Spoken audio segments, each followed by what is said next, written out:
thank you guys for coming. I appreciate it. My father appreciates it. My family appreciates it. Raise the microphone.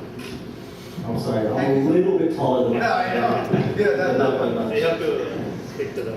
Okay. March 25th, 1971.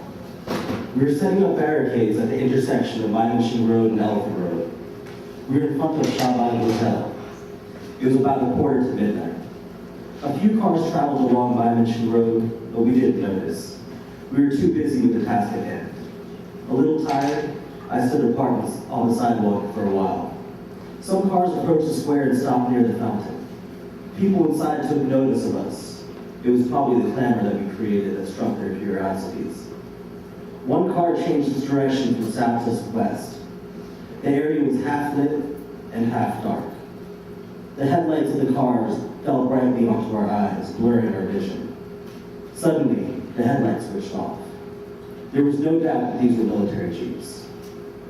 Before we knew what was going on, the headlights of one of the jeeps were switched on again. Instantly, the occupants of the jeeps opened fire on us with machine guns. Amidst the roaring sounds of machine gun fire, I jumped off the sidewalk and fell into a ditch. As I regained my senses, I ran westward. I could hear the groans of my friends hit by the bullets. Those who managed to get up also started running. The air was filled with the cries of people in gunfire. For the first time in my life, I knew the sound of gunfire, up close and aimed directly at me. Arguably, we were face to face with the first bullets of the Bangladesh genocide. I tried to keep running, but I was losing my will. My legs were becoming rubbery. I felt as if I had been shot. I was quite lucky.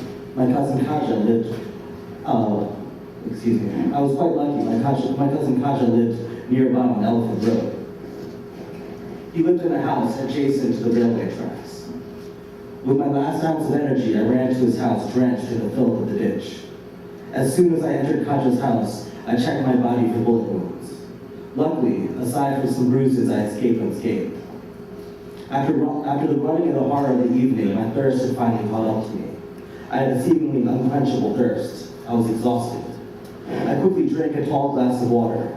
As the water ran against my cheeks, I realized that I was still filthy. I went to the sink and did my best to wash myself clean of the stench of raw sewage.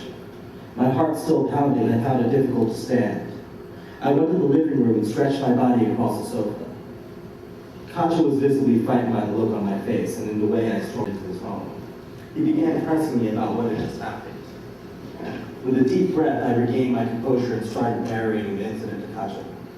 However, before I could finish, I was interrupted by the blasting sounds of gunfire.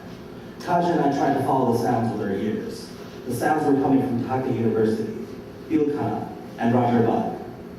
Iqbal Hall of Dhaka University was the headquarters of the Student Action Committee.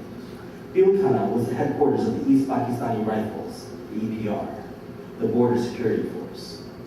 Rajarbad was the police headquarters. A few moments later, Kaja and I came out and could see fire and smoke billowing out from those exact directions. We couldn't figure out exactly what was going on.